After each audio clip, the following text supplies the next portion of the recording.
ഇടുക്കി കട്ടപ്പനയ്ക്ക് സമീപമുണ്ടായ വാഹനാപകടത്തിൽ കാർ യാത്രികൻ മരിച്ചു. കാഞ്ചിയാർ സ്വദേശി സന്തോഷാണ് മരിച്ചത്.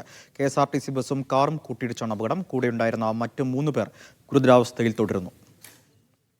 മുഹമ്മദ് ആഷിഖ് ചേരുന്നു. ആഷിഖ്, എങ്ങനെയാണ് അപകടമുണ്ടായത്? പരിക്കേറ്റ 3 പേരുടെ നില എങ്ങനെയുണ്ട്?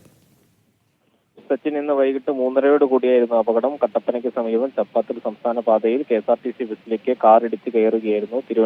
കട്ടപ്പനയിൽ നിന്ന് തിരുവനന്തപുരത്തേക്ക് പോകുന്ന KSRTC ബസ്സിലാണ് കാർ ഇടിച്ച് കയറിയത്. കാറിലുണ്ടായിരുന്ന 4 പേർക്ക് ഗുരുതരമായി പരിക്കേൽക്കുകയായിരുന്നു. അതിൽ ഒരാൾ മരണപ്പെട്ടു എന്നുള്ള വിവരമാണ് ഇപ്പോൾ വരുന്നത്. കാഞ്ചിയാർ സ്വദേശി സന്തോഷ് ആണ് മരണപ്പെട്ടിട്ടുള്ളത്.